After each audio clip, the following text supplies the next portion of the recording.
और आकाश की शुभकर कमलों से परम पूजी आचार्य भगवान के चित्र का नाम यहाँ पर संपन्न हुआ। और अब मुनि महाराज की आइए, और अब समय है आचार्य भगवान की पाद पूजन का। और आज के इस पाद पूजन का सौभाग्य प्राप्त किया है श्रीमान। आइए सभी लोग अपने अपने स्थान पर बैठ जाए। मैं पुनः कह ओम नमः सिद्धेभ्यः संसार दावानल मेघनीरं शम्भो अधूलि हरणेशवीरं माया रसादारुण सारसीरं नमामि वीरं जिनराजधीरं नमामि वीरं गिरिराजधीरं नमामि वीरं मुनिराजधीरं। श्रीमत्परमगम्भीरस्य स्याद्वाद मोघलांक्षणम्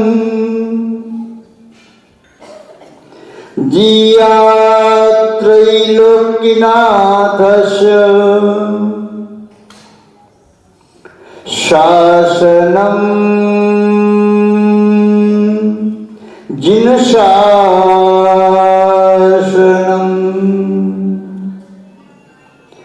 जवलीय त्रिकालवर्ती त्रैलोक्य पूज्य विश्वाराध्य पंच परमेशी भगवान की वर्तमान जिन शासन श्री वर्धमान महावीर भगवान की देवादिदेव विश्व प्रभु प्रथम तीर्थंकर श्री ऋषभदेव भगवान की परम पूज्य चारित्र चक्रवर्ती आचार्य भगवान श्री शांत सागर जी मुनि महाराज की परम पूज्य सिद्धांत चक्रवर्ती क्षपक राज श्रोमणी आचार्य भगवान गुरुदेव श्री विद्यानंद जी मुनि महाराज की विश्व कल्याण कारक अहिंसा प्रधान श्रीमद विश्व धर्म की जेवली परम पूजी अविचल ज्ञान उपयोगी प्राप्त।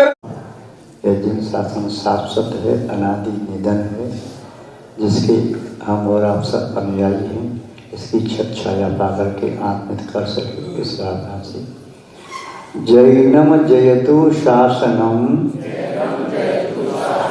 विश्व कल्याण कारकम। हाथ नीचे कर लीजिएगा।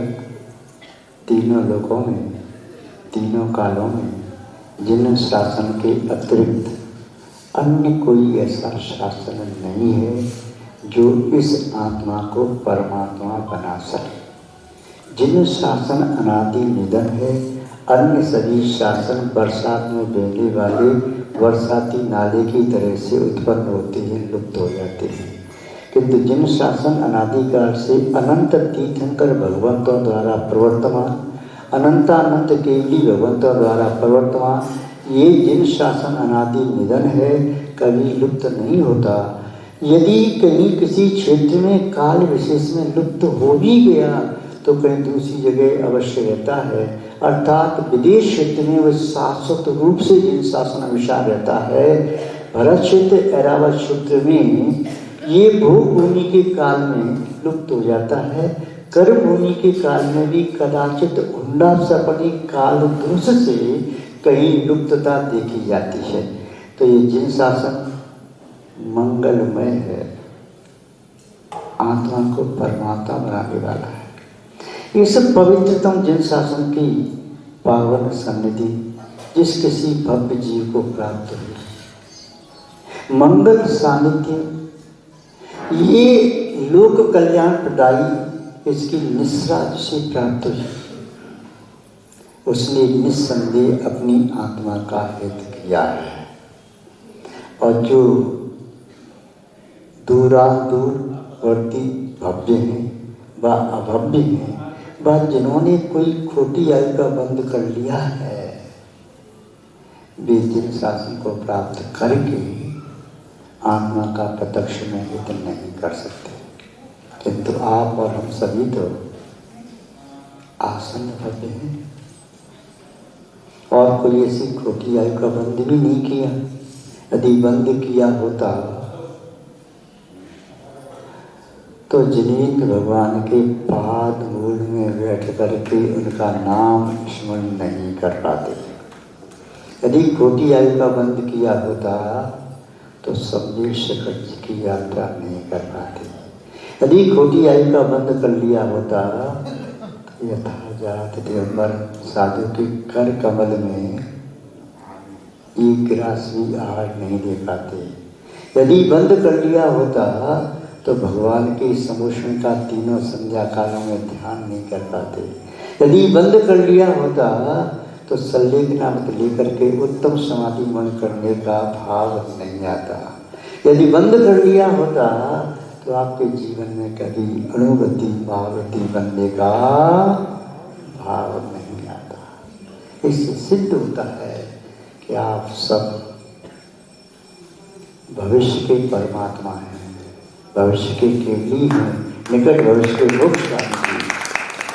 इसलिए अपने सौभाग्य के लिए और अपने सौभाग्य का अनुमोदन करने के लिए अनुमोदना करना है तो अच्छे से ताली बजाओ। ताली बजाई तो चक्कर जैसे खरबूजे के तरह होते हैं, अच्छे से बजा करके आनंद आता है। देखो वैज्ञानिक भी कहते हैं करतल ध्वनि करने से, करतल ध्वनि ही हमारा निजी संगीत है जो 24 घंटे 24/7 डे हमारे साथ रहता है। इससे आरोग्य लाभ प्राप्त होता है, मन प्रसन्न होता है और चेतना बलवती होती है। उपाध्याय महाराज कह रहे हैं जो हृदय का रोगी हो नित्य तीनों संध्या कालों में कम से कम 3 मिनट ताली बजाता है, उसका हार्ट मजबूत हो जाता है। दूसरी बात, जिनकी नित्य की ज्योति कम हो रही हो वह नित्य रिदम के साथ ताली बजाएं। जैसे आप रिदम के साथ बजाते हैं ओ ओ ओ ओ ओ ओ ओ ओ ओ ओ ओ ओ ओ ओ, कोई भी रिदम हो इससे ताली बजाने से नित्य की ज्योति बढ़ती है। और एक कर्तव्य ध्वनि मस्तिष्क के 1.5 जो सेल्स हैं, कोशिकाएं तंतु हैं जो निष्क्रिय हो रहे हैं, ताली बजाने से एक्टिव होते हैं, पूरी बॉडी भी एक्टिव होती है। यदि किसी को बैलेंस कटे पड़ा हुआ है या कोई और चीज़ है तो ताली बजाने से शनि में भी ठीक होता है। और हाँ, ब्लड सर्कुलेशन का रक्तचाप नीच है या उच्च है, ब्लड प्रेशर हाई है या लो है तो ताली बजाने से वह भी कंट्रोल होता है, नियंत्रित होता है। और या फिर उसके स्थान पर दूसरा उपाय है भगवान की भक्ति में कर्तव्य ध्वनि करना या निरंतर साधु की सेवा वैयावृत्ति करना। ये दोनों ही शरीर को मात्र निरोगी नहीं बनाते हैं, वज्र वृषभ नारद जैसा उत्तम सेनन भी देते हैं और निकट भविष्य में मोक्ष जाने की पात्रता भी देते हैं। तो महानुभाव, आप लोगों ने कर्तव्य ध्वनि करके अपने चित्त को प्रफुल्लित, आनंदित, विकसित और संवेदनशील बनाया। अपने चित्त को उल्लास, उमंग, आनंद और आह्लाद से भर दिया। अब आप थोड़ी देर बैठ करके प्रभु परमात्मा की, भगवान की वाणी सुने। एक श्लोक सुनाते हैं आचार्य भगवान, उनके प्रमुख शिष्य आज जन्म बाल ब्रह्मचारी यथाजा दिगंबर कहे जाने वाले जिनसेन स्वामी और उनके शिष्य आचार्य भगवान कुलभद्र स्वामी, इन्होंने आत्मानुशासन ग्रंथ की रचना की। संसार में एक दूसरे पर नियंत्रण करना चाहता है, व्यक्ति एक दूसरे को अनुशासन सिखाना चाहता है, जो अनुशासनहीन है वह भी अनुशासन प्रिय व्यक्तियों की संगति चाहता है। एक बेईमान सेठ ईमानदार नौकर चाहता है। एक अनुशासनहीन कंपनी का मालिक अनुशासनशील एम्प्लॉय को चाहता है। अनुशासनहीनता सुखद नहीं है। चाहे स्वयं अनुशासनहीन रही किंतु अनुशासन आवश्यक है। अनुशासन कई प्रकार के होते हैं। शब्दानुशासन, व्यवहारानुशासन, मनोनुशासन, अन्य खान पान पर अनुशासन। ये सभी अनुशासन अपनी अपनी जगह अत्यंत महत्वपूर्ण हैं, किंतु सबसे अनुशासन है आत्मानुशासन। आत्मानुशासन का आशय भावानुशासन। भावानुशासन का आशय है पाप रूप प्रवृत्ति का परित्याग, सुख प्रवृत्ति में संलग्न रहना। तो अनुशासन गुणवंत स्वामी का बहुत अच्छा ग्रंथ है। लगभग शायद 228 कितनी काव्य हैं। एक बार पढ़ना जरूर चाहिए। आपने स्वाध्याय किया है? किसी ने किया है? किसी ने भी नहीं किया तो पढ़ना चाहिए। कौन सा ग्रंथ? आत्मानुशासन। आत्मा पर अनुशासन कैसे करें। भारतीय संविधान को पढ़े बिना हम नहीं जान सकते कि भारत में ये गवर्नर जो है शासन चलता है, भारत सरकार चलाती है, इसके क्या नियम है, मुझे क्या करना है क्या नहीं करना है, इसे जानने के लिए अपने जीवन को सुव्यवस्थित बनाने के लिए वह संविधान जानना आवश्यक है। ऐसे ही आत्मा को सुव्यवस्थित चलाने के लिए आत्मानुशासन को पढ़ना भी बहुत आवश्यक है। कसाईयों को नियंत्रण कैसे करें, विषयों से मन को कैसे हटाएं, पापों से विरक्ति कैसे हो, संयम में चित्त कैसे स्थिर हो, ज्ञान में उपयोग कैसे लगाएं, धर्म ध्यान को कैसे बढ़ाएं, आर्त रोध ध्यान से कैसे बचें, ये चार संज्ञाओं के मकड़ जाल से मेरी यात्रा कैसे छूटे और चार प्रकार के पुरुषार्थ करने में ये आत्मा बलवान पुष्ट कैसे बने, ये सब परिज्ञान संभव है आत्मानुशासन का मनोयोग पूर्वक विशुद्ध भावों से स्वाध्याय करने से। एक काव्य लेते हैं। पुरा गर्वादिन्द्रो मुकुलित करा किंकरैव स्वयं स्रष्टा सृष्टि पतिरत निधीनां निज सुत चोदित्वा सन्नासान् सकिल पुरप्याट जगती महो के नाश्वित महो के नाप्यस्मिन् बिलशतमलंग्यम हत विधे। इस श्लोक का अर्थ क्या है? पहले संक्षेप में अर्थ देख लें। पुरा गर्भात इंद्रो मुकुलित करा किंकरैव। गर्भ में आने के 6 महीने पहले से सौदर इंद्र अपने दोनों हाथों को मुकुलित करके यूं कमल की कली की तरह जोड़ करके जिनकी सेवा में किंकर नौकर चाकर सेवक की तरह से खड़ा था। कौन? सौदर इंद्र वशक पुरंदर सुरपति देवराज। पुरा गर्वाद इंद्रो मुकुलित करा किंकर इव, किंकर की तरह से। स्वयं सृष्टा सृष्टि, और जिनके गर्भ में आने की बात हम कह रहे हैं वो कौन पुरुष? वे पुरुष युग पुरुष, महापुरुष, अंतर्मना, महामना, तीर्थंकर और इस सृष्टि के सृष्टा ब्रह्मा ऋषभदेव स्वामी, जिन्हें ब्रह्मा भी कहते, आदि ब्रह्मा, आदि तीर्थंकर, विष्णु शंकर, 1008 नामों के माध्यम से जानते हैं। वे स्वयं क्या थे? स्वयं सृष्टा सृष्टि। इस सृष्टि के इस कर्म भूमि की आदि ने हुए 6 कर्म उपदेश दिए, केवली बनने पर धर्मोपदेश दिए। स्वयं सृष्टा सृष्टि पति वह सृष्टि के पति, सृष्टि के स्वामी, एकमात्र स्वामी उस गर्भ भूमि के 6 खंड के अथ निधि नाम निज सुतः, और जिनका सुत, जिनका ज्येष्ठ पुत्र निधि नाम पति, 9 निधियों का स्वामी। कौन? किस तीर्थंकर का पुत्र 9 निधि का स्वामी था? ऋषभदेव तीर्थंकर का ज्येष्ठ पुत्र, 9 निधि का स्वामी, 14 रत्नों का स्वामी, 7 चेतन रत्न और 7 अचेतन रत्नों का स्वामी, 6 खंड इस पृथ्वी का स्वामी, 32,000 मुखबद्ध राजा जिनके चरणों में मस्तक रख करके प्रणाम करते ही ऐसे 32,000 राजाओं का स्वामी, जिनकी देवांगनाओं के समान 96,000 रानियां, जिनके पास 18 करोड़ घोड़े, 84 लाख हाथी, जिनके पास अक्षौणी, कितनी अक्षौणी पहुंच सेना, 360 रसोइया, करोड़ों गायें, क्या नसीब वैभव।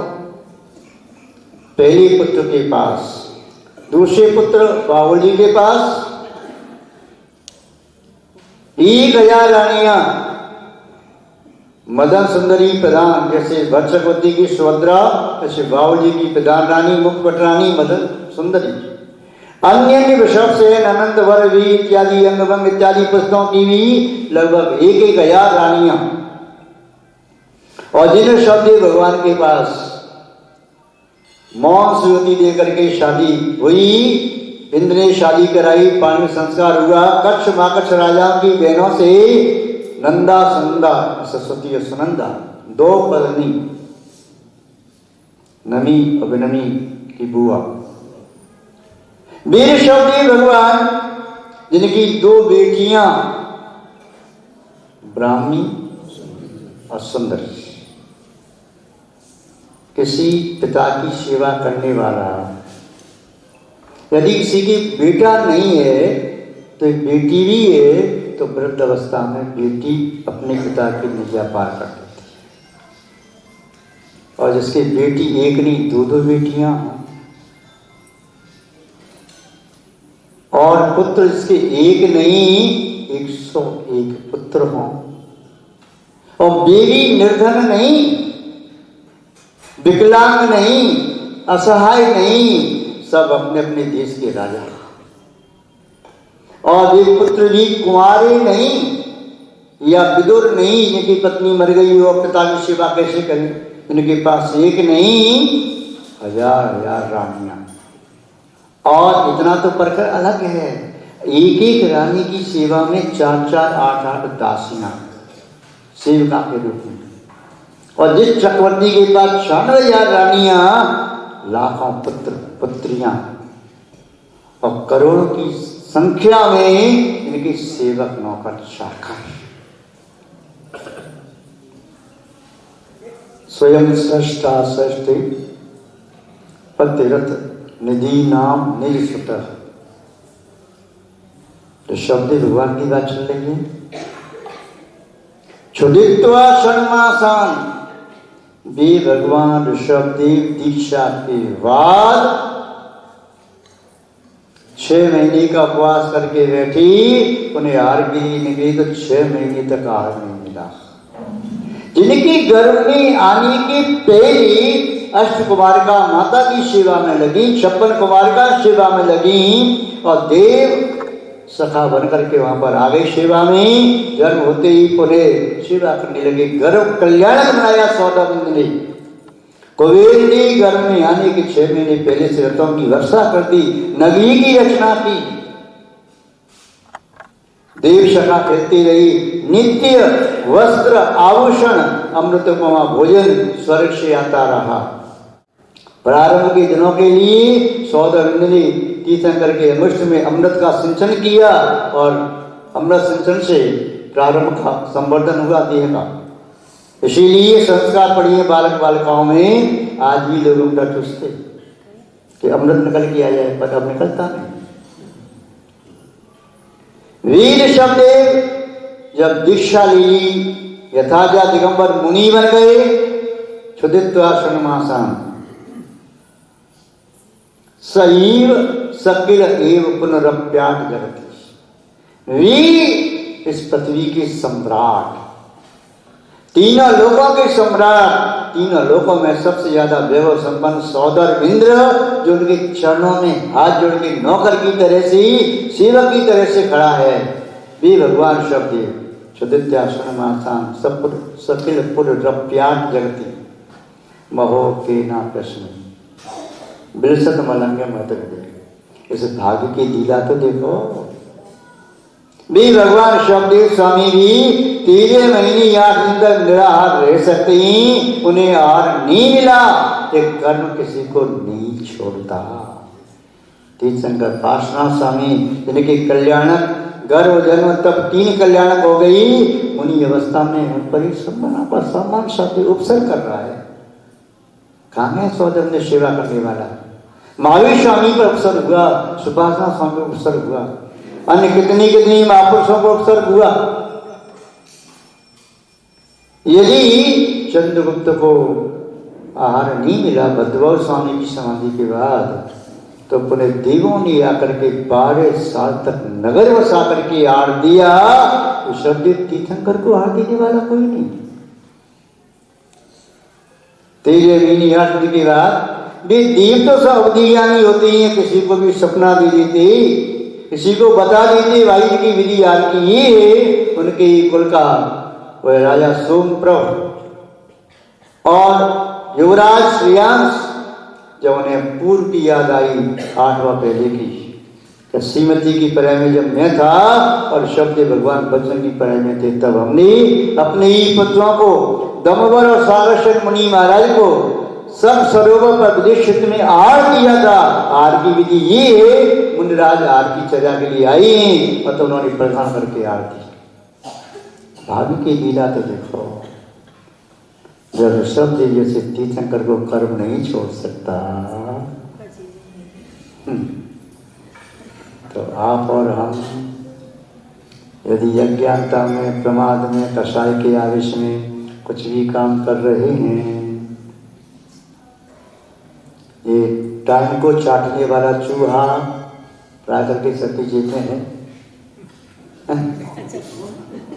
अभी समझ में आ गया आपके? तो ये सबके टाइम को चूस गया है। इसके बाद समय ही नहीं, घर में 4 प्राणी 4 फोन में अलग अलग बैठी है, चूहा से खेल रही है। कोई एक दूसरे देख नहीं कि क्या देख रहा है, बस उंगली चलती जा रही है, खट खट खट खट खट। चूहा सबके समय को चाट। महानुभाव, इस चूहे से क्या हो रहा है? पुण्य का सब कम कर पा रहे हैं, पाप का असर ज्यादा हो रहा है। मोबाइल का समाचार आ रहा है, उन मुनि महाराज पर उत्सर्ग हो गया, उनकी निंदा हो गई, वहां पाल गिर गई, वहां पर मूर्ति खंडित हो गई, वहां ये हो गया, वहां वो हो गया। 98% नेगेटिव मैसेज। समाज मंदिर का पैसा खा गई। कमेटी वालों ने अपने मकान कोठी बनवा ली, अपना व्यापार चल रहा है, पैसा खा गए। ये सब व्हाट्सएप पर चलना उचित नहीं है। भाई साहब एक बात बता दीजिए, इन सभी से पुण्य का असर होता है या पाप का असर? वह भोगेगा या कोई और भोगेगा? जिसकी निंदा की जा रही है उसके तो पाप कर्म का क्षय हो रहा है, फिर जो निंदा कर रहा है नियम से पाप कर्म का बंद करता है, तीव्र पाप कर्म का बंद करता है। मेरा किसी से राग द्वेष नहीं, कोई ये ना सोच ले नहीं तो लोग कहेंगे महाराज जी के कान जाके भर दिए। भाई मेरे किसी ने कान नहीं भरे, मेरे कान खाली नहीं है, मेरे कान में तो जन वचन है, परंतु कहने वाली कहे तो उसे मुझे परवाह भी नहीं। किंतु मैं एक सामान्य बात कह रहा हूँ, अंतर की करुणा की तीव्रता से बासल। आप हमारे अपने हैं, कोई पराई नहीं है, पाप से बचाने का भाव है। कभी भी किसी के प्रति गलत भाव मत रखो, गलत वचन मत बोलो। आपका एक नेगेटिव मैसेज हजारों व्यक्तियों के पाप का निमित्त बन सकता है, और एक पॉजिटिव मैसेज, सकारात्मक समाचार हजारों व्यक्तियों के पुण्य का कारण बन सकता है। मंदिर में मूर्ति अपने विराजमान की, लाखों रुपया खर्च करेंगी, उन सभी का इकट्ठे शेर साहब के खाते में जमा हो जाएगा। तो एक मूर्ति विराजमान करने से ही हजारों व्यक्तियों के पुण्य की निमित्त आप बन गई। एक साथ छुपाने से ही हजारों व्यक्तियों के पुण्य की निमित्त बन गई। यदि एक धर्मशाला बनवाई तो जो साधना करेंगी वहां करके हजारों व्यक्तियों के पुण्य की निमित्त बन गई। किंतु आज पाप के निमित्त बहुत जल्दी बन रहे हैं। व्यक्ति की मानसिकता ये हो गई है, नकारात्मक बात तो अभी पहले कहेगा, अरे भाई तुम्हें मालूम है हम शिखर जी गई थी, पांडाल में आग लग गई, वो बकरी जल गई, वो आर्गा माता जी को ऐसी चोट पहुंची, फलाना ये हुआ वो हुआ। शिखर जी शाश्वती क्षेत्र गई, वहां से क्या लेकर के आए? 2000 रुपया 3000 रुपया खर्च करके गई, नकारात्मक नेगेटिव मैसेज लेके आए। और सबसे कह रही है पीठ में बच नहीं रही, अरे भाई आज ऐसा ऐसा हो गया, मन में झगड़ा हो गया, तो मालूम है? उसे मालूम नहीं, परंतु उससे वो नकारात्मक। अरे उसने उसको थप्पड़ मार दिया था, उसका परिणाम देखना बहुत बड़ा नाम हो जाएगा। कौन सी बात निकली पहले? नकारात्मक। और कहेंगे कैसे? देखो मैं तुमसे कह रहा हूँ, उसे कहना नहीं, वह भी ऐसे ही कहेगा, मैं तुमसे कह रहा हूँ, उसे कहना नहीं, वास्तव में कर जाएगा। महान भाव। बस मेरा तो इतना ही एक संकेत है प्यार भरे शब्दों में, और आपको लगता है कि हमारा डांट के कह रहे हैं, कठोर शब्दों में कह रहे हैं, तो ऐसा मान लो भाई। किंतु कह रहा हूँ अंतर की करुणा की तीव्रता से, पापों से बचो। ये पाप वास्तव में किसी की शक्ल नहीं है। शरीर से 100 जिंदगी में जितने पाप न कर पाओगे, उतने पाप व्यक्ति अपने वचनों से एक जिंदगी में कर सकता है। और वचनों से 100 जिंदगी में पाप न कर पाओगे, उससे ज्यादा पाप एक जिंदगी में मन के माध्यम से कर सकता है। मन के दूषित होने कितने पाप होते हैं मेरे प्यारे भाई। मन को संभाल, मन को संभाल लो, और वचनों का प्रयोग संभल संभल के करो। कटु शब्द मत बोलो। किसी को मिर्ची खिलाओ तो उसका मुंह चरबरा हो जाता है, दूसरी बार खाना नहीं चाहता। मिर्ची से ज्यादा तीखी होती है वचन, कान में जाते हैं तो हृदय को भेद देते हैं। मिर्ची की चरबराहट तो घंटे 2 घंटे में शांति भी हो जाएगी, किंतु शब्दों की कड़वाहट पूरे जन्म तक मिट नहीं पाती है। मिर्ची खाते तो थोड़ा मीठा खाते तो शांत हो जाए, किंतु जो कड़वे शब्द चुभ जाते हैं, किसी प्रतिष्ठित व्यक्ति के सम्मान में ठेस पहुंचाते हुए कोई शब्द कह दिया, आपके पिताजी से किसने कह दिया, आपके से कह दिया आपके पिताजी के लिए, अरे तुम्हारा बाप तो बेईमान है, छोड़ है, कैसा लगेगा? आपका भाई तो ऐसा करता है, आपकी पत्नी तो ठीक नहीं, गलत है, कैसा लगेगा? उसका मन दुखेगा। जितनी समय तक मन दुखेगा, उतनी समय तक आपके शब्द उसके पाप के आश्रम में कारण बन रही, तो पाप का फल उस निमित्त को भी मिलेगा। महान भाव। मैं पुनः आपको संकेत कर रहा हूँ, एटा समाज हमसे कोई अलग नहीं है। एटा समाज से भी अलग नहीं है। विगत 25 साल से एटा समाज में आ रहे हैं। चाहे समय नहीं दिया, 2000 में भी पहले आई थी, चाहे 1-2 दिन के लिए रुकी, उसके बाद में 2006 में आए, 15-20 दिन की भाषण की थी, फिर 2012 में आई थी, एक रात की कार किया, अक्षत निकल गई, और 2025 में 2013 में आई थी जनवरी में, और 2025 में उन्हें आना हुआ। फिर तो संदेश एक ही है भाई, आप सुखी रहो, खुश रहो, पुण्य का संचय करते रहो, पापों से बचो। पुष्प खुशबू देता है, चंदन की महक आती है, प्याज में बदबू आती है, जो अयोध्या काम को उसे और हो। साधु एकता के सूत्र में बांधने का काम करता है। साधु मन की मिलानता को मन मुठा, आपका चित्त असुर से आच्छादित न हो, ये भाव रहता है। भाई जब तक यहाँ बैठे हैं तब तक यहाँ की बात कर रहे हैं, आगे बढ़ गए, नदी बह करके जाए पक्का हो तो वहाँ भी नदी नहीं ठहरती, और कोई घाट टूटा फूटा सा हो तो नदी वहाँ भी नहीं ठहरती। नदी का किसी घाट से द्वेष भी नहीं है और किसी घाट से राग भी नहीं है। यदि नदी राग से बन जाएगी तो आगे पारावार समुद्र तक पहुँच नहीं पाएगी। ऐसे साधु भी किसी समाज से राग बातों से बन जाएंगे तो परमात्मा तक की यात्रा नहीं कर पाएंगे। महान भाव महो के नाश प्यस्मी बिलशत मलंगम हत विधि। इस भाग्य की विडंबना तो देखो, ऐसे तीर्थंकर ऋषभ देव को जिसका नाम वैभव आपने सुना, उसको भी कर्म ने नहीं छोड़ा। तो हमसे अज्ञानता में जो प्राप्त होता है, उससे जो कर्म का बंध होता है, वह कर्म हमें माफ नहीं कर देगा। आप सबके लिए शुभ में धर्म में निमित्त बने। प्रातःकाल संध्या काल में आचार्य वंदना के बाद हम एक बात बुलवाते हैं। क्या बुलवाते हैं सुना है आपने? मैं स्वयं के धर्म ध्यान की वृद्धि करता हुआ दूसरों के धर्म ध्यान के में निमित्त बनने की कोशिश करूंगा। मैं निमित्त बनने की कोशिश करूंगा दूसरों के धर्म ध्यान में, दूसरों के पुण्य में, दूसरों के पाप में निमित्त बनने की कोशिश नहीं करूंगा। हे भगवान, मैं किसी के दुख में निमित्त न बनूं, मैं किसी के पाप में निमित्त न बनूं, मैं किसी के लिए संक्लिष्टता का कारण न बनूं, मैं किसी के लिए पतन का हेतु न बनूं, मैं तो मोक्ष मार्ग का सेतु बन जाऊं, उसे गर्त में से निकालने वाला बन जाऊं। ये कही कि महाराज जी, इन सज्जन व्यक्ति ने मुझे अभिषेक करना सिखाया, पूजा करना सिखाया। मैं पहले मंदिर नहीं आता था, इन बहन जी ने मुझे मंदिर लाई और मैं मंदिर में आना मैंने प्रारंभ कर दिया। इन भाई साहब ने मुझे स्वाध्याय करना सिखा दिया। मैंने कभी उपवास नहीं किया। इन्हें देख करके इन्हें कहा, बेटा चिंता न कर, चल एकासन कर। और एकासन पहले किया, फिर उपवास किया। इनके निमित्त से मैं इस पुण्य के कार्य में लग गया।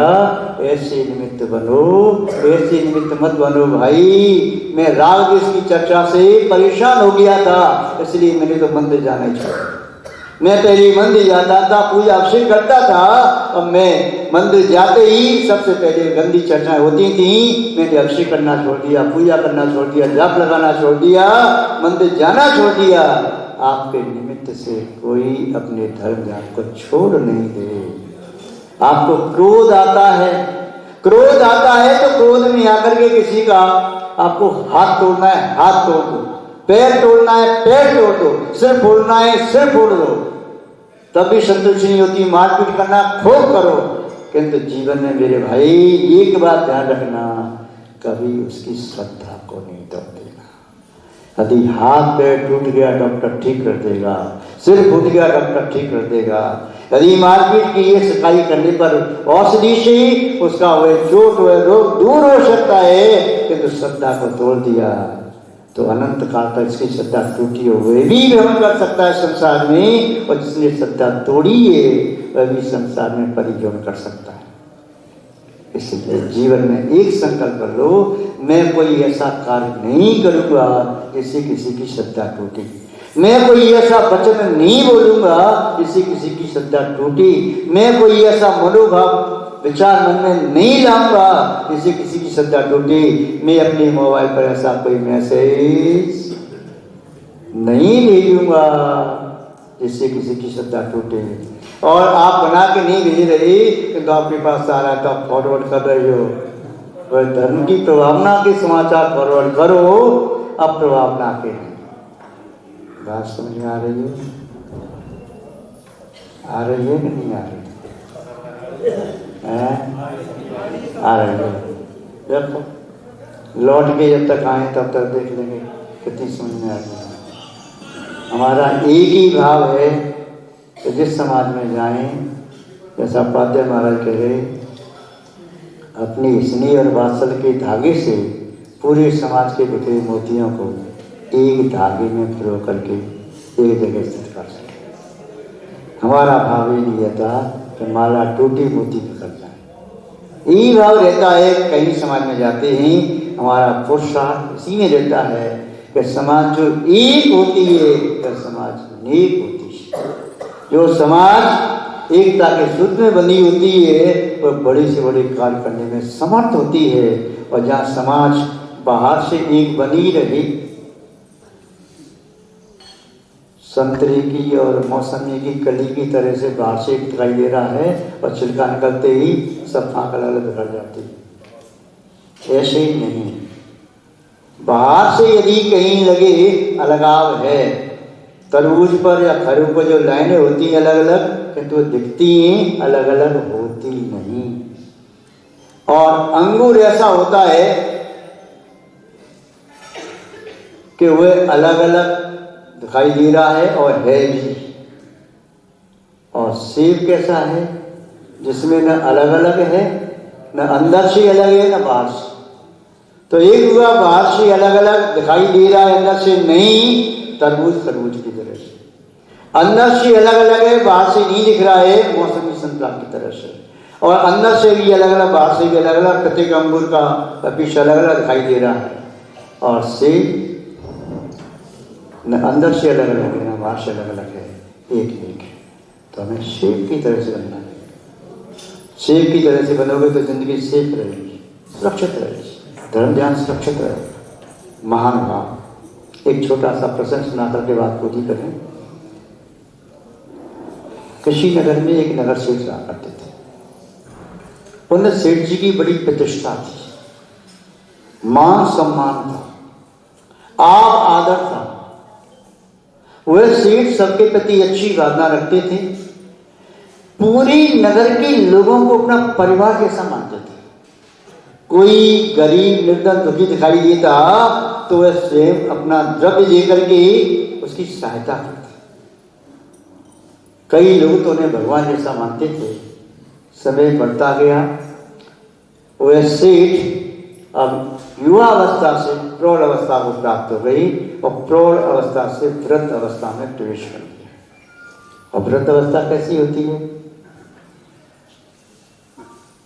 दौलतराम जी के शब्दों में, अर्ध मृतकसम बूढ़ापनो कैसे रूप लखे।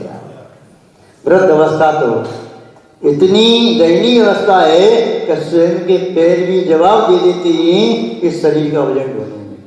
जब स्वयं के पैर ही साथ नहीं दे रहे तो स्वयं के द्वारा जन्म दिया गया वह पुत्र और पुत्री और दूसरे की कन्या पुत्र वधू तुम्हारा साथ कितना निभाएंगे, कह नहीं सकते। जब तक शरीर में दम खम है तब तक बेटा बेटी पोता पोती देवता देवती पत्नी सब कुछ मित्रगण पीछे पीछे लगी, अच्छा कमा रहा है, सब कुछ ठीक है। और जब यदि शरीर भी साथ नहीं दे रहा है तो फिर धीमे धीमे सब साथ छोड़ जाते हैं। जैसे तालाब के सूखते ही जलचर या तो मर जाते हैं या भाग चले जाते हैं। वृक्ष पर फल नहीं लगे तो पक्षी वहां पर आना बंद कर देते हैं, पुष्प और पत्र नहीं हो तो। ऐसे ही यदि पुरुष के पास पुण्य का फल नहीं है तो व्यक्ति उसके पास आना छोड़ देते हैं। कई बार तो वृद्ध माता पिता को उनके पुत्र पुत्री पुत्र वधू वृद्धाश्रम में छोड़ आते हैं। अनाथालय से बाप बेटे को लाया किंतु बेटी ने वृद्धावस्था में बाप को अनाथालय में छोड़ दिया। युवा अवस्था में उस जिस पिता ने एक अनाथ बालक का पालन पोषण करके पढ़ा लिखा करके संपत्ति का मालिक बना दिया, उसी बेटी ने युवा अवस्था में शादी होने के उपरांत अपने माता पिता को अनाथ बना दिया। उसने बना दिया या यूं कहें उस माता पिता के पाप का उदय आ गया कि वे सनाथ से अनाथ अवस्था को चलती। वह सेठ वृद्ध हुई, उनके 7 बेटे थे, भरा पूरा परिवार, 7 की शादी हो गई। 7 बेटी अपने अपने काम में लग गई। क्या काम करते? पहला जो ज्येष्ठ पुत्र था वह है नीतागिरी में पंचायत में पड़ गया, बस यहाँ घूम रहा है। दूसरा पुत्र था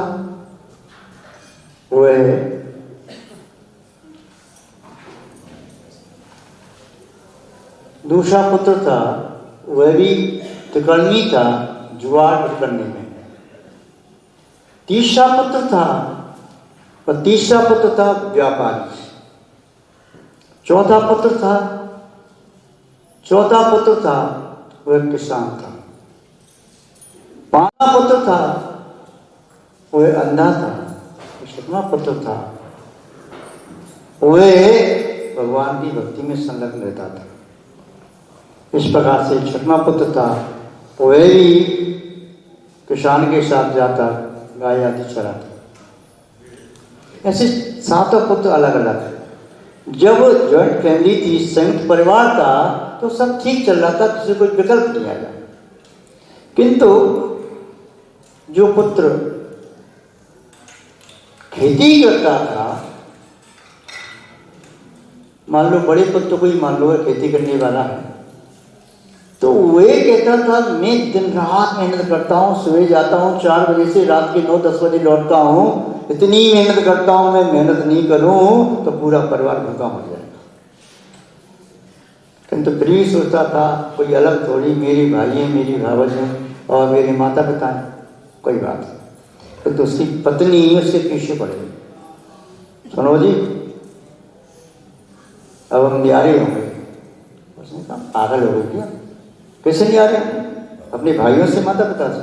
नहीं जी, आप तो बैल की तरह से बैलों के साथ काम करते रहती हो, मैं नहीं देख सकती, न्यारी हो। उसने टाल दिया 1 बार 2 बार 4, किंतु वे नहीं मानी। अब पत्नी के पीछे पड़ जाए, क्या बात है, अनुभवी है, मशवरा है। देखो आचार्य महाराज पाषाण धातु रत्न की मूर्ति में सूर्य मंत्र फूंकते हैं तो परमात्मा बन जाता है, और पत्नी जब अपने पति के कान में सूर्य मंत्र फूंकती है तो उसे बर्बाद कर देती है। ऐसा मंत्र फूंका, रात में सो नहीं पाया, बस चिक चिक चिक चिक, बस कल न्यारी होना है, न्यारी होना है, बहुत परेशान था। उसने कहा चल ठीक है, कल मैं पिताजी के पास जाऊंगा, कहता हूँ। पिताजी के पास गया, किंतु पहुंचते ही कहा सब क्या बात है बेटा? कुछ नहीं, आंख में आंसू आए, आंसू टपक गई और बिना कहीं लौट गया। पत्नी ने पूछा क्या हुआ, कहा? बोले मैं कह नहीं पाया, मेरा गला भर गया था और पिताजी से मैं क्या कहूँ, इस उम्र में इन्होंने हम सबके लिए किया है। पत्नी ने कहा कुछ भी हो न्यारी होना है, आप कहती हो कि मैं कहूँ, नहीं तो मैं जाती हूँ मायके, तुम जानो तुम्हारा खानदान है। बड़ी धमकी देती। जो पत्नी पीड़ित हैं, त्रस्त हैं, वे सब जानते हैं, और जो अनुकूल है, जिनकी पत्नी के अनुकूल हैं, तो उन्हें सुख भी मिलता है। आचार्य सूरी ने छत्र चूड़ामणि ग्रंथ में लिखा है, स्वर्ग के समान वहां पर आनंद का अनुभव होता है जहाँ दंपत्ति एक कंठ हो, जहाँ दंपत्ति का एक कंठ होता है, दोनों के मनोभाव एक जैसे ही हो, तो उस ग्रस्त जीवन में स्वर्ग जैसा आनंद भी आता है। और दोनों में यदि खिंचाव हो, तनातनी हो, तो फिर स्वर्ग जैसा वैभव होने पर भी नरक जैसी अनुभूति होती है। 2-4 दिन के बाद फिर बाद में उसको जबरदस्ती भेजा गया, पिताजी के पास ले गया। पिताजी, हाँ बेटा तुम कल परसों भी आए थे, कुछ कहना चाहते थे, कहानी क्या बात है? कोई स्वास्थ्य प्रतिकूल है, तेरी आंखों में आंसू, तेरा चेहरा उतरा हुआ है, क्या बात है? कुछ नहीं पिताजी। उधर दूसरी नंबर का जो बेटा था, वह भी गाय आदि चराता, मेहनत करता, पशुओं का चारा वारा डालता। उसकी पत्नी भी गई, क्या बात है, पूरे घर का ठेका तुमने ही ले लिया है क्या? सुबह से न कोई तीज, न त्योहार, न कोई पर्व, सुबह से जाती हो 4 बजे से रात के 9 बजे आती हो, गाय भैंसों को, बैलों को चारा वारा डालते हो, क्या बात है? उसने कहा क्या दिमाग ठीक है? मैं जो कर रहा हूँ ठीक कर रहा हूँ, पर ठीक है कि गलत है, ऐसे करना है आपको तो करो, मैं तो गाय की चली। बोले क्या बात है? बोले न्यारी हो। वो भी जोर दे के अपने पति से कहने लगी। वह पहला बड़ा भाई पिता के पास बैठा ही था, दूसरी बार गया था, आंखें नम थी, कुछ कह नहीं पा रहा था, निगाह झुकी थी। पिता ने पूछा बेटा बोलो क्या बात है, कोई स्वास्थ्य खराब है, क्या बात है? किसी अच्छे वैद्य को, डॉक्टर को, अपने को दिखा दो। तब तक दूसरे नंबर का बेटा भी पहुंच गया, उसने भी कहा पिताजी कुछ कहना है। बोले बेटा बोलो क्या है? पिताजी बोले हाँ हम न्यारे होना चाहते हैं। पिताजी ने सुना, वो झटका सा लगा, किंतु चेहरे पर भाव प्रकट नहीं होने दिया। जो समुद्र गंभीर होता है ना, सागर जैसा गंभीर होता है, नदी दरवीस मिल जाए तब भी कोई फर्क नहीं पड़ता, कोई पत्थर डाल दी तब भी वह अपनी मर्यादा नहीं होता। पिताजी ने ठीक है बेटा कोई बात नहीं, हम कल चर्चा करेंगे, ठीक है। कल फिर दोनों भाई पहुंच गए। बोले बेटा एक बात है, तुमको मालूम है तुम न्यारी होना चाहते हो, किससे न्यारी हो? तुम दोनों ही तो करने वाली हो, मैं तो वृद्ध हो गया, तेरी माँ कुछ कर नहीं सकती, वृद्ध है। तेरे ये छोटे भाई है, एक आपको मालूम है जुआरी है, दूसरा वो नेतागिरी करने वाला है, तीसरा है व्यापारी है, वह अगला है वह अंधा है, और वो छोटा है वो तो भगवान की भक्ति में रंगा हुआ है, ये तो कुछ करते ही नहीं। तुम दोनों के करने से घर चल रहा है तो ठीक है, वो व्यापारी थोड़ा बहुत व्यापार कर लेता है, तीन ही तो करने वाले, चार तो बैठ के खा रहे हैं। पिताजी देखो सत्य बात आपके मुँह से निकल गई, हम कर रही हैं वे सब खा रही हैं, तो हम अकेले क्यों करें, देरी तो करें। पिताजी ने कहा बेटा ठीक है, वैसे तो हर इंसान अपने अपने भाग्य का खाता है तो मालूम चल जाएगा किसके भाग्य का क्या है।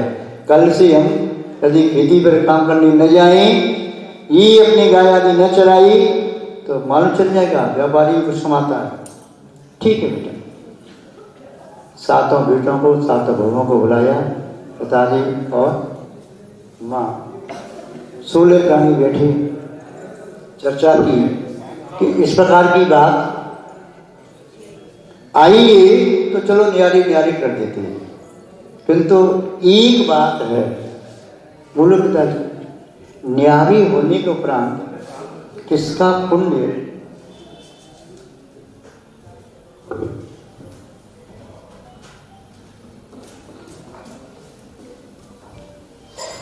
न्यारी होने के बाद किसका पुण्य का उदय आए, किसका पाप का उदय आए, कौन जानता है। इसीलिए एक बात है, अभी तो जॉइंट फैमिली है, संयुक्त परिवार है, हम सब मिलकर के एक बार माना के शिखर जी की यात्रा करें। हम 16 प्राणी पहले शिखर जी की यात्रा कर रहे एक बार, ठीक। उन दोनों भाइयों का मन इतना खुश तो नहीं हुआ, पर फिर भी पिताजी की हमें मिला, ठीक है पिताजी आपका ऐसा ही मन है तो शिखर जी यात्रा कर लेते, बाद में आकर के मैं सबके हिस्सेवान कर दूंगा और अपने अपने भाग से जिसको जैसा करना कर सकता। किंतु बेटा मैं एक बात कहता हूँ, प्रत्येक जीव अपने भाग्य का खाता है, दूसरे के भाग्य का नहीं। जिसके भाग्य में जो लिखा है उसे वही करना पड़ता है, भोगना पड़ता है, ठीक है पिताजी। पिताजी चले, सभी पुत्रों से पुत्र वधुओं से कह दिया मेरे पास धन है यात्रा के लिए, आप कोई धन पैसा लेकर के नहीं चल, बहुत धन है मेरे पास, चिंता नहीं करना है और खूब आनंद से यात्रा करना है, बहुत आनंद से यात्रा करना है, ठीक है। सब चले, गाड़ी में बैठ करके चले, चलते चलते रास्ते में थक गई, वृक्ष के नीचे नदी के किनारे पोटली खोली, सबने भोजन किया। अगले दिन की रात्रि विश्राम किया, पड़ा डाला अपनी सराय में, आगे बढ़ी, फिर दोपहर तक पहुंच गए। अब भोजन सामग्री तो ठीक थी नहीं, उन्होंने कहा पास के बाजार से कहीं से भोजन सामग्री ले आओ। बड़े बेटे को बुलाया, बेटा जरा ये 100 रुपये लो, 100 रुपये से अपन 16 प्राणियों का भोजन ले आओ, और दोनों जो बैल हैं इन बैल के लिए दाना चारा घास वगैरह ले आओ। बड़ा भाई सोचता है कि पिताजी वास्तव में सठिया है, 100 रुपये में एक का पेट भरेगा नहीं, ये 16 प्राणी के लिए कह रहे, अब 2 बैलों के लिए चारा 2000 का आएगा या 1000 का मान लो, 100 रुपये में क्या होगा। वो 100 रुपये लेकर के यूँ बैठ के सोचता है, पिताजी का चेहरा देखता है, बोले बेटा मैंने कह दिया ना, ये 100 रुपये में हम 16 प्राणियों का भोजन और दोनों बैलों का चारा लेकर के आना जा। पिताजी नहीं कड़ा हो गया। और वो बड़ा व्यक्ति कौन था? किसान था, खेती करने वाला।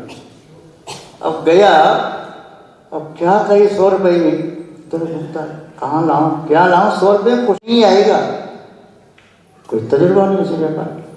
गया खेत पर, एक किसान ने अपने खेत में आलू गाजर मूली की थी, भाव इतना गिर गया कि गाजर मूली आलू को बेचने के लिए गाड़ी में भर के बाजार में जाता है तो जितना गाड़ी का किराया लगेगा उतना उसका मूल्य नहीं मिलेगा। इसीलिए उसने आलू खोद खोद करके, गाजर मूली खोद करके, उखाड़ करके अपने खेत की मेड़ पर डाल दी। वो पहुंचा, भाई ये गाजर मूली आलू मिल जाएंगे क्या? भाई मिल जाएंगे। कितने रुपए के? बोले वैसे फ्री में ले जा। बोले मैं सिर्फ थोड़ी ले जाऊंगा। बोले मेरी गाड़ी के लिए फिर गाड़ी का 100 रुपया लगेगा। ठीक है, 100 रुपये में उसको दिए गाड़ी वाले को, किसान को, और भर के लिया गाजर मूली आलू, और उसके मूली के गाजर के आलू के पत्ते वत्ते पड़े थे सब, बता भी ले आया। क्या ये आज तो बस आलू खाएंगे, गाजर मूली खाएंगे और पत्ते बैल खाएंगे। खाएंगे ठीक, कोई बात नहीं, कौन खाएगा गाजर मूली, तो पत्ते से बैलों का क्या होना है? कुछ नहीं। साईं ने कहा सबको आज यही खाना है, कुछ और नहीं खाना। किसी के पास पैसा तो था ही नहीं, पहले कह दिया लेके नहीं चलेंगे, मेरे पास बहुत पैसा है। अब सब अंदर पड़ रही, इस 100 रुपये से भूखे मरेंगे क्या? इस 100 रुपये देंगे, 100 रुपये में बताइए धरना शुरू बन रही है, हमें माल मलीजा खिलाएंगे, ऐसा 56 प्रकार के व्यंजन खिलाएंगे 100 रुपये से, बड़ा मुश्किल। कोई बात नहीं, अब कोई कुछ बोलने की सामत नहीं रखता। चलिए आधा पेट किसी का नहीं भरा, गाजर मूली से भी पेट भरेगा क्या? उबाल करके शाम हो गई, रात्रि विश्राम किया, दूसरा दिन हुआ, दूसरे बेटे को बुला जाए, इधर आओ जी, बेटा करो, बैलों के लिए चारा और हम सोरे प्राणियों के लिए भोजन लेके आओ। 100 का नोट निकाला, कर करा सब। क्या पिताजी आप तो वाकई में कितने स्मार्ट है। बोले जो है सो है, 100 रुपये से सबका भोजन लेकर के। कहाँ जाऊँ क्या करूँ? वो गया, कहाँ जाई? वो जहाँ पर गौशाला थी तो आप पहुँच गया, तो भैया कुछ मिल जाएगा। बोले यहाँ मट्ठा है, तो मट्ठा ले गया। तो 2 के बड़ी बड़ी मट्ठा के भर के ले आया 100 रुपये में। और बैलों के लिए, बोले बैलों के लिए घास का पूरा रखा है, ले जाओ, वो दे दिया। आखिर पिताजी से कहता, पिताजी जैसे आपने पैसे दिए वैसा मैं भोजन ले आया, अब मट्ठा पियो और बैल चारा खा लेंगे। ठीक है। और सबके पेट में गोली पड़ रही थी, पेट तो खाली पड़ा था कल से, आज मट्ठा पी करके और साफ हो गया। पिताजी का आदेश कुछ कोई कर नहीं सकता, कह नहीं सकता। रात्रि विश्राम किया, तीसरा दिन आया, उसको व्यापारी को बुलाया। इन दोनों की तो कहानी आज समझ में बात आ गई कि भाई पिताजी तो बात हमें सनकी है, कोई सनकी हो या मनकी हो, जो है सो है। पिताजी को भी पाठ पढ़ाना था अच्छे से। तीसरे वक्त आप व्यापारी को, बेटा ये 100 रुपये लो, 16 प्राणियों का भोजन और बैलों का चारा लेके आओ। उसने कहा क्या करूं भाई, मुझे भी जाना पड़ेगा मट्ठा के या गाजर, मुझे क्या करूं? गया बाजार में, गेहूँ क्या भाव है? बोले 2200, जो भी हो मुझे मालूम नहीं। बोले इतना भाव है, ठीक है। दूसरे गेहूँ क्या भाव है? 2300। बोले 2250 मुझसे ले ली। बोले लिया, तो 2200 यहाँ से खरीदा, 2250 वहाँ बेच दिया, कुछ पैसा कमाया, 2-4 वालों को फिर करके उसने, और 100 रुपये से 500 रुपये कर लिए। 500 रुपये में एक टोकरी में बहुत सारी रोटियां बनवा ली वहाँ से, और एक सब्जी, जो भी सब्जी हो उसे जो मिली सुलभ सब्जी, सस्ती सब्जी। किसकी सस्ती सब्जी होती है मैं नाम नहीं लेना चाहता, आप जानते हो। तो वो लेकर के बाल्टी में सब्जी ले आया और वो रोटी ले आया। बैलों के लिए 2 बोरा भूसा ले आया सूखा, पिताजी के लिए आया। लोगों ने देखा भाई आज तो कम से कम रोटी मिलेगी, और रोटी सब्जी में से बदबू सी आ रही थी, सस्ती वाली खाने के लगी, और रोटी भी ऐसे सूखी बासी सी रखी थी कि घी तो उसमें लगा नहीं था। चल पिताजी ने कहा साहब चुपचाप खा लो, कुछ कहने की आवश्यकता नहीं। भूसा बैलों के सामने डाल दिया, सूखा भूसा, बेचारे बैल भी भूखे थे दूर में से, उन्होंने भी खाया। आया तो चौथे दिन किसको बुलाया? इसको जो पंच था, पंचायत करने वाला, राजनीति करने वाला, उसको बुलाया, बेटा इधर आओ। हाँ पिताजी। बोले भोजन लाना है। लाना है भोजन? कहाँ से लाना है? मुझे क्या मालूम कहाँ से लाना है? ये 100 रुपये लो। पिताजी 100 रुपये में भोजन आता है क्या? मुझे नहीं मालूम आता है, नहीं आता है। तो जहाँ से भी ला भोजन ला, 16 प्राणियों के लिए बैलों का चला लेकर के। ठीक है, गया। सामने 2 महिलाएं आपस में लड़ रही थी। उस नगर की बात है, यहाँ तो कोई महिला लड़ती नहीं, इतनी प्रेम और वात्सल्य से रहती, वे लड़ रही थी, बहुत जोर जोर से चिल्ला के लड़ रही थी। तू चोर है, तू चोर है, तूने चुराया है, तूने ऐसा किया है। वह व्यक्ति जाकर के खड़ा होकर सुनने लगा, क्या बात है।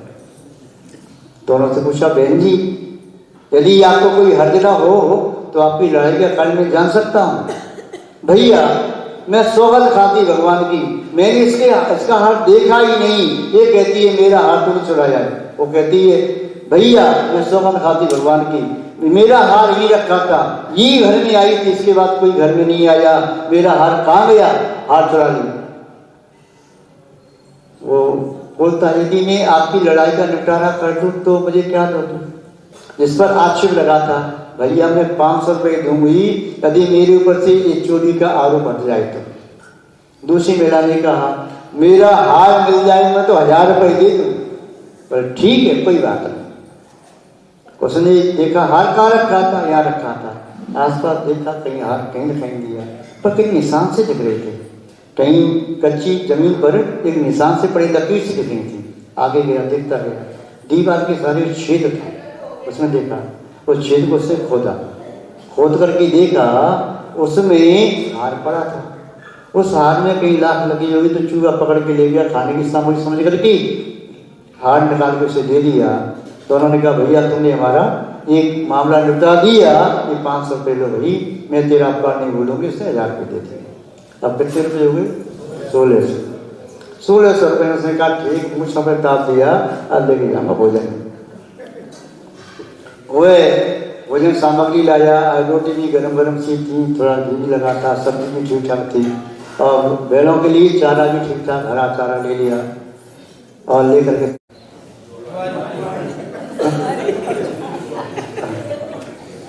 महाराज जी कहे कि आज पेट की गोली बट गई थी। जो चूहे कबड्डी खेल रहे थे अभी शांत बैठे थे। अब ज्वाली का नंबर आया, उसने कहा बेटा पिताजी आपको तो मालूम नहीं है, मैं कुछ काम धाम तो करता नहीं, आप दे देते जुआ खेल लेता हूँ, पर जुआ हुआ नहीं खेलना, 100 रुपये लेकर जा, भोजन सामग्री लेकर के जा। ठीक है जुआ नहीं खेलूंगा, ऐसा तो हो नहीं सकता। बहुत दिन हो गए, होड़क छूटी थी, होड़क। अब मैं जुआ कैसे खेलता? कोई ऐसा नहीं मिला मैं अपने शर्ट अपने कपड़े गिरवी रख करके जुआ खेल लेता, मौका ही नहीं मिला जुआ खेल लेता। और गया, चक्कर लगाया, गांव का चौपाल पर 4-6 लोग बैठे और ताश खेल रहे थे। वो खड़ा देखता रहा, 1 के 10, 1 के 10, 1 के 10, 1 रुपया लगाओ 10 मिलेंगे। ठीक है, खड़े खड़े उसने कहा, लगाया 100 रुपया। ज्वारी तो इतना दलील होता है, वो बनिया नहीं है 5 रुपये लगाए 10 लगाए, बोले सीधे एक बार में लगाया 100 रुपया। बोले देख ले, बोले 1 के 10 है कि तेरे पास ऐसी खड़ा है, बोले देख 100 का नोट लगाया 1 का 10। और उससे ऐसा लगा ज्वारी तो था ही, और ऐसे संयोग की बात उसके 1 के 10 यानी 100 के 1000 हो गए। उसने 1000 रुपये में से 100 तो जो 1 के 10 हुए थे ना, तो 1 लगाने पर 10 यानी 1000 हो गई। तो सोचता है कि मैं कुछ में से बचा लूँ, 500 लगाऊँ दाम पर, क्या करूँ? उसने कहा नहीं, अरे यदि बनिया बन गया तो ज्वारी कैसे बनेगा? उसने कहा दोबारा दाम लगाया, बोले 1 के 10, बोले 1000 लगा दिए। उसका दाम फिर सही आ गया, 10,000 हो गए उसके पास। बोले 1 के 10, बोले अब नहीं, बस हो गए 1 के 10, 10,000 रुपया लेकर के गया बाजार में। उसने क्या किया, कुछ पैसे जेब में डाले पिताजी देंगे नहीं, जुड़ा की औरत होती क्या करूँगा। 5,000 जेब में डाले, 5,000 से भोजन सामग्री, पूरी पराठे मिठाई सब खरीद करके, और बैलों के लिए क्या बोलते हैं, चारे के साथ साथ वो अनाज का बनाते हैं, सानी दलिया खली बली ले करके सब आए। पिताजी अब चेहरे में चमक भी आ गई, मुँह से तनखी आए तो क्या बात है भाई, ज्वारी आए तो कमा के लाया, 100 रुपये में लेके आया, ठीक है। आगे चलिए, अगला दिन आया, नंबर किसका आया, अंधे का नंबर आ गया। अंधे से कहा, बेटा रोने लगा, पिताजी मैं तो अंधा हूँ, मैं क्या करूँगा। बेटा अंधे हो या सूझते मुझे नहीं मालूम, मैं न्याय सबके साथ एक सदा करूँगा, 100 रुपये पकड़। पिताजी कहीं ठोकर लगी, कुएं में गिर गया, तालाब में गिर गया, तू जाना है। पिताजी कुछ तो रहम करो, रहम खूब किया, अब तो निष्पक्ष न्याय है, जाओ। तो पिताजी यदि आपकी अनुमति हो तो आपकी पुत्र वधू को साथ में ले जाऊं, ठीक है, ठीक है। अंधा और अंधे की पत्नी दोनों गए, दोनों आंसू बहाते हुए, देखो क्या हमारे पाप कर क्यों दे आ गए, भाई न्यारे हो रहे हैं, अब मैं क्या करूं 100 रुपये में, मैं कोई काम धाम नहीं जानता। रोता हुआ जा रहा है, पत्नी उसकी बात सुनती जा रही है, उसे दिलासा दे रही है, स्वामी चिंता न करो, सब ठीक होगा, सब ठीक होगा। और चलते चलते अचानक उस अंधे को लगी ठोकर, पत्थर से धड़ाम से नीचे गिरा, दांत टूट गई, भौनी फूट गई, यहाँ घुटनों से खून बहने लगा, बेचारा बैठ के रोने लगा। पत्नी ने उसके खून साफ किया, सांत्वना दी, चिंता न करो, भगवान सब ठीक करेंगे। बोले ठीक करेंगे या गलत करेंगे वो छोड़, जिस पत्थर से मुझे ठोकर लगी है उसे अलग कर दे, मुझे सामना कोई और आएगा तो ठोकर खा के गिरना पड़ेगा। ठीक है, बोले चले फिर लेट हो जाएंगे, बोले देरी हो जाए कुछ पहले इस पत्थर को अलग कर, मुझे सामना कोई और भी आ सकता है, वह भी ठोकर खा सकता है। पत्नी ने कोई लकड़ी वकड़ी लेकर के ऐसी मिट्टी खोद करके पत्थर को अलग किया, पत्थर अलग के, छोटा पत्थर, दूसरा पत्थर, तीसरा पत्थर, 5-7 पत्थर निकले, अंदर फूला निकला, उसमें देखते हैं एक कलश निकला, कलश में सोने के सिक्के भरे पड़े थे। उसे देख करके पत्नी बहुत खुश होती है, देखो आपके भाग्य से मिल गया। बोले जो कुछ भी है पिताजी को दे देंगे। उसने 2 सोने के सिक्के निकाले, पत्नी ने अपने बस्ते में से, अधो बस्ते में से उस कलश को लपेट के रख दी और उसमें बाजार चली गई। अब तो उसको बुद्धि आ गई ना, हाथ में पैसा हो तो मूर्खों को बुद्धि आ जाती है, और पैसा नहीं हो तो बुद्धिमान भी मूर्ख बन जाता है। बुद्धिमान को लोग मूर्ख कहते हैं, पागल कहते हैं, और पैसा हाथ में हो तो मूर्ख भी विद्वानों का सरदार बन जाता है। पैसे की ताकत तो है। तो वह पत्नी बहुत सारा सामान लेकर के आई। उसने कहा अच्छा कल वो लेकर के आए थे, पूड़ी पराठे लाए थे और मिठाई लाए थे, अब चलो। उसने तो कई प्रकार के पकवान, कई प्रकार की मिठाइयाँ, नमकीन और बैलों के लिए बहुत अच्छा चावल लेकर के आई, और स्वयं लेके नहीं आई, साथ में गाड़ी लेकर सामान रखा करके टैक्सी में आई। और वो कलश पिताजी से कहा, पिताजी ये कलश और है। पिताजी तो कहें आप सोने के सिक्के भरे पड़े हैं, ठीक है रखो। अगला दिन आए, नंबर किसका है, पिताजी हो गया। पिताजी ने बुलाया, ले 100 रुपये सामान लेके आया। उसने कहा इन शनिचरों के बीच में कहाँ से पड़ गया मैं, 7 दिन से भगवान का नाम तक नहीं लिया, पिताजी तक नहीं नाम नहीं लिया, आज मौका मिल गया, 100 रुपये मिले। अब सबसे पहले भैया यहाँ पे जैन मंदिर है क्या? हाँ जैन मंदिर है, हाँ है ना।